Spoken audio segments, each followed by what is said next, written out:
Inulit na naman. Halo, assalamualaikum. Malaikum masalam. Kahalak aboy. Isdo anak tayeb sa barak. Kagalang-galang po na Mr. Alberto Lina. Tang ina mo kasi. Oo. Yung bagahe namin, tigil-tigilan mo. Oo. Putang ina, lalagyan mo pa ng tax. Oo. Alam mo ba, 2 taon kami hindi nagmumura, pero dahil sa'yo, putang ina mo, naalala namin yung salita na yon. Putang ina mo, tatamtaksakan kita pagmumukha mo. Oo, may tax-tax ka pang nalalaman, hindi mo nga alam ibig sabihin nun. Alam ba natin? Hindi ko nga alam yung pangalan mong hayop ko tapos pinapatupad mo yon. Ano ba pangalan? Ibartolina? Hindi ko alam. Kasi Ibartolina eh. Naalala ko sa yung nanay ko kasi Lina pangalan ng nanay ko, pero putang ina mo.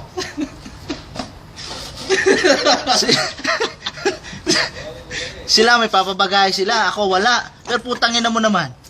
Yung papabagay nila bubuksan mo, kukunin mo. Putang ina mo, ikaw na lang mag-abroad, hayop ka. Okay nang ina mo ka? Itong na lang kinakain nila rito, 1 pirasong ito pinagkakasya na sa loob ng 1 linggo. May maipadala lang.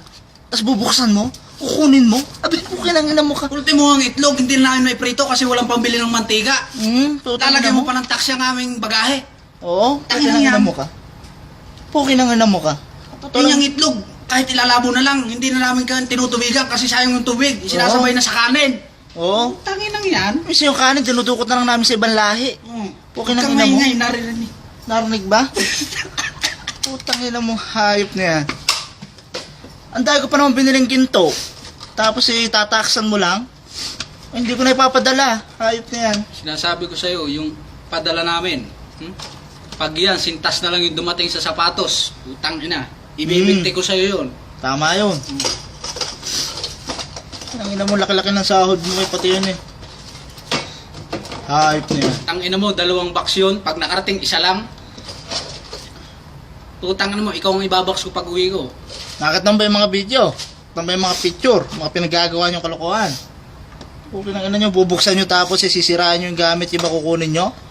Hindi kami nagpapasarap dito sa abroad ha. Kala nyo ha. Tapos pagka hindi nabayaran yung tax nyo mapupunta, ay puka nang ina. Siguro! Hayop na yan. Parang araw-araw Pasko sa inyo ah. Parang tinatamad na kayo mag-abroad ha. Magsuntukan na lang tayo dyan sa Pinas. Wag. Masyadong bad yun. Utang na mag-arkila tayo ng suicide bomber, patakbuhin natin doon sa opisina ng Ano ba araw ngayon? Putang na Pride. Friday ba ngayon? Ang na, sakto kung Friday ngayon. Diyan namin papupunta yung suicide bomber dito. Oo, buka nang ina mo. Hayop na yan. Tang nang yan. Kung nasa Iraq lang tayo, bumili na kami ng bomba eh. Sinabi pa bagay sa inyo, matas na kayong hayop kayo. Kami po yung nasa Saudi. Sila po, papabagay, ako hindi. Pero ako nagagalit eh. Salamat kayo, gwapo kami. Putang ina kasi. Daki na ng pinangit namin sa inyo mga pukin ng ina nyo. Hindi sila nakakatulog dahil dun sa putang ng bagay na gusto nila ipabagay, pati ako nadadamay. Kwentuhan sila ng kwentuhan, di ako makatulog. Pukin ng ina nyo. Patuloy ako, nagagalit na rin. Putang ina mo. Putang ina mo. Ah, pare. Putang ina mo. Ayan, galing Nepal yan. Murahin mo. Even Nepalese will become angry. Putang ina kasi. Ah, pare, mura Putang ka. ina mo. Ah. Kalam, putang ng lina. Putang ina Lina. Ah, putang ina mo. Bakit? Alam mo. Mukpamit na. Putang ina nyo. Putang ina nyo talaga. Putang ina nyo, hintayin nyo kami makauwi dyan. Sino ba yung ini-endorser nyo? Hindi makakatikim ng boto yung sa amin. Tang ina nyo. Oo, iboto ko yung kapitan namin, papatakbuhin ko Alam, presidente minamalit nyo kaming OFW. Putang ina, ang dami namin. Tarantado kayo, baka mas marami pa kami sa tao dyan sa Pinas eh. Hindi naman pre, grabe Hindi ka ba? naman. Isang pamilya mo, ikaw lang nag-abroad, yung ikaw pamilya, dito na, marami. Grabe naman yun. Pero kasalanan talaga ni Bina yan eh. Ay, sino ba yun pre? Sino? Yung... Ba't nakasali si Bilay? Wala lang, sinali ko lang. Hindi ko kilala yung presidente. Putang ina kayo tayo, eh. Sino yung sinuno nila?